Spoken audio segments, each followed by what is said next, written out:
Hello students, ચાલો આપણે learning ક્લાસીસની ચેનલમાં શરૂઆત કરીએ. ક્યાંથી? તો કે આપણે ગુજરાતનો ઇતિહાસ જોતા હતા. બરાબર છે. આપણે આગળના વિડીયોમાં મૌર્ય વંશનો જે મોસ્ટ આઈએમપી ઇતિહાસ હતો કે જે રાજ્ય અને એના કાર્ય વિશે પૂછાય છે આપણે જોઈ ગયા. ત્યાર પછી હવે આગળ કયા વંશ આવે છે? તો કે હવે આવે છે પલ્લવ વંશ. જોજો, આ પણ પૂછાયેલું છે ઘણી વાર. આ જે પોઈન્ટ મેં લખ્યા છે ને એક એક એમસીક્યુ માં પૂછાય જ છે, એટલે બધા એવા જ પોઈન્ટ મેં લખ્યા છે. વધારાના મેં ફિલ્ટર કરીને જવાબ દીધા છે. બરાબર છે, જે મેઇન હોય એટલે લખ્યા છે. પલ્લવ વંશમાં શું યાદ રાખવા જેવું? તો કે આવ્યા તો ક્યાંથી? પલ્લવ વંશ ક્યાંથી આવ્યો? તો કે ઈરાન અને સિરિયાથી આવેલો છે. બરાબર, એક માસમાં પૂછાઈ જાય કે પલ્લવ વંશ છે ક્યાંથી આવેલો? તો કે ઈરાન ને સિરિયા. બરાબર, ચાલો ત્યાર પછી એમસીક્યુ માં પૂછાય એવો છે, યાદ રાખજો. ત્યાર પછી હવે ખબર કેમ પડે કે પલ્લવ વંશ ક્યારે આવ્યો, કેવી રીતે આવ્યો? બરાબર, તો ખબર કેમ પડે? તો કે પેશાવરમાં આવેલ તખ્ત એ બાદત છે શિલાલેખ માંથી આપણને માહિતી મળે છે કે આ વંશ આવ્યો, પલ્લવ વંશ. બરાબર છે. હવે પેશાવર ક્યાં આવેલું છે? તો કે પાકિસ્તાનમાં આવેલું છે. તો કે પાકિસ્તાનના પેશાવરમાં જે તખ્ત એ બાદત નામનો શિલાલેખ છે એમાંથી માહિતી મળે છે. બરાબર, પલ્લવ વંશની. તો પ્રશ્ન એમ પૂછી શકે કે પલ્લવ વંશની માહિતી છે એ કેના શિલાલેખમાંથી મળે છે? તો કે તખ્ત એ બાદત, જો નામ પૂછ્યું હોય તો. અને ક્યાં આવેલો છે શિલાલેખ? તો પેશાવર, પાકિસ્તાનમાં આવેલો. બરાબર, એટલે આ પણ પૂછાઈ શકે. આડી અવળી રીતે ખાલી ક્વેશ્ચન ફેરવીને ફેરવીને પૂછી શકે. ત્યાર પછી યાદ રાખવા જેવું, પલ્લવ વંશના શાસન દરમિયાન એક મહત્વનો રાજા થઈ ગયો જેનું નામ છે ગોંડો ફર્નિસ. એમ પૂછાઈ શકે કે પલ્લવ વંશ દરમિયાન થયેલો મહત્વનો રાજા કયો હતો? તો જવાબ આવશે ગોંડો ફર્નિસ. એટલે મોસ્ટ આઈએમપી યાદ રાખવા જેવો ક્વેશ્ચન. અથવા એમ પૂછાય, ગોંડો ફર્નિસ રાજા છે કોના વંશ દરમિયાન થઈ ગયો? તો કે પલ્લવ વંશના દરમિયાન. બરાબર, શાસન દરમિયાન. ત્યાર પછી છે કુષણો દ્વારા એનો અંત થયો, એટલે કે પરાજય થયો પલ્લવ વંશનો. કેના દ્વારા અંત થયો? કુષણો દ્વારા. બરાબર, પલ્લવ વંશનો અંત કેના દ્વારા થયો એમ પૂછાય તો આવે કુષણો દ્વારા. એમસીક્યુ માં પૂછાય છે. ચાલો સમજાણું. તો અહીંયા આપણું પૂરું થઈ ગયું કમ્પ્લીટ. પલ્લવ વંશ શું આવ્યું એમાં? તો કે ક્યાંથી આવેલા પલ્લવ વંશ? ઈરાન અને સિરિયામાંથી. ખબર કેમ પડે? તો કે પાકિસ્તાનમાં પેશાવરમાં શિલાલેખ આવેલો છે તખ્ત એ બાદત, એમાંથી આપણને માહિતી મળી છે. બરાબર, ત્યાર પછી પલ્લવ વંશ દરમિયાન કયો મહત્વનો રાજા થઈ ગયો? તો કે ગોંડો ફર્નિસ થઈ ગયો. અને છેલ્લો મહત્વનો પોઈન્ટ, તો કે પલ્લવ વંશનો અંત કોના દ્વારા થયો? તો કે કુષણો દ્વારા. એટલે પલ્લવ વંશ અહીંયા પૂરો થાય, કુષણો દ્વારા અંત થયો, એટલે કુષણ વંશ ચાલુ થશે. બરાબર, હવે કુષણ વંશમાં બે જ પોઈન્ટ યાદ રાખવા જોઈએ. એક તો કે ક્યાંથી આવ્યા હતા? તો કે મંગોલિયાથી આવ્યા હતા. જેમ પલ્લવ વંશ ઈરાન ને સિરિયાથી આવેલા, એમ કુષણ વંશ છે ક્યાંથી આવ્યા હતા? તો કે મંગોલિયાથી આવેલા હતા. એમસીક્યુ માં પૂછાય, કુષણ વંશ ક્યાંથી આવ્યા હતા? મંગોલિયાથી આવ્યા હતા. કુષણ વંશનો પ્રથમ રાજા કોણ હતો?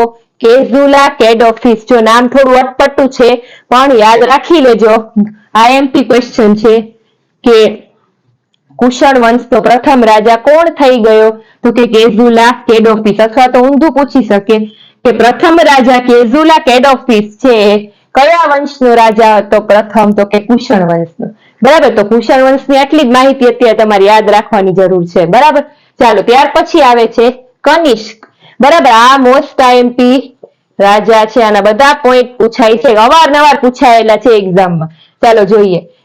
કનિષ્કમાં પહેલો પોઈન્ટ શું કે? તો કે ઈસવીસન 78 માં શક સંવંતની શરૂઆત થઈ. શક સંવંત એટલે શું? આપણા વિક્રમ સંવંત પ્રમાણે આપણે કારતક થી મહિના ચાલુ થાય. બરાબર, પહેલો મહિનો કારતક હોય, એવી રીતે શક સંવંતમાં પહેલો મહિનો આવે ચૈત્ર. ચૈત્ર મહિનાથી શરૂઆત થાય શક સંવંતની. બરાબર, એટલે ઈસવીસન 78 માં શક સંવંતની શરૂઆત થઈ. એમ પૂછે કોના શાસનકાળ દરમિયાન શક સંવંતની શરૂઆત થઈ? તો કે કનિષ્કના શાસનકાળ દરમિયાન શક સંવંતની શરૂઆત થઈ. એમસીક્યુમાં પૂછાયેલો પ્રશ્ન. અને હજી પણ પૂછાશે. એમ પૂછે કઈ સાલમાં શક સંવંતની શરૂઆત થઈ? તો કે ઈસવીસન 78 માં શક સંવંતની શરૂઆત થઈ. બીજો પોઈન્ટ મહત્વનો આઈએમપી, કનિષ્ક છે એ કઈ ઉપાધિ મળી છે ને કયા નામે ઓળખાય છે? તો કે દેવપુત્રના નામે ઓળખાય છે. પ્રશ્ન એમ પૂછાઈ શકે, દેવપુત્રના નામે કયો રાજા ઓળખાય છે? તો કે કનિષ્ક રાજા, અથવા તો કનિષ્ક રાજાને કઈ ઉપાધિ મળી હતી? તો કે દેવપુત્રની. બરાબર, બેમાં પ્રશ્ન પૂછાઈ શકે. ત્યાર પછી બીજો અશોક કોને કહેવાય છે? કનિષ્ક રાજાને બીજો અશોક કહેવાય છે. હવે પ્રશ્ન થશે કે શું કામ બીજો અશોક કહેવાય છે? તો કે જ્યારે અશોક સમ્રાટના શાસનકાળ દરમિયાન ત્રીજી બૌદ્ધ સભાનું આયોજન થયું હતું, જ્યારે કનિષ્કના સમયમાં ચોથી બૌદ્ધ સભાનું આયોજન થયું, એટલે તેને બીજો અશોક એમ નામ આપ્યું છે. બીજો અશોક કોને કહેવાય છે? ઘણી વાર પૂછાયેલો પ્રશ્ન, હજી પણ પૂછાશે. બીજો અશોક કોને કહેવાય છે? તો કે કનિષ્ક રાજાને. બરાબર, શું કામ?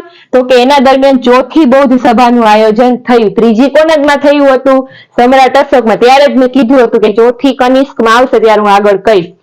તો ચોથી બૌદ્ધ સભાનું આયોજન કનિષ્કના સમયમાં થયું. પહેલી બીજી યાદ રાખવાની જરૂર નથી, ગુજરાતના ઇતિહાસમાં ત્રીજી ચોથી પૂછાય છે. બરાબર, તો આ ત્રણ બીજા વંશ આપણે જોયા. કયા કયા? પલ્લવ વંશ. શું જોયું એમાં? તો કે ઈરાન અને સિરિયાથી આવેલા છે. ખબર કેમ પડી? માહિતી ક્યાંથી મળી? તો કે પાકિસ્તાનમાં જે પેશાવર આવેલું છે એમાં તખ્ત-એ-બાદત નામનો શિલાલેખ છે, એમાંથી આપણને માહિતી મળે છે.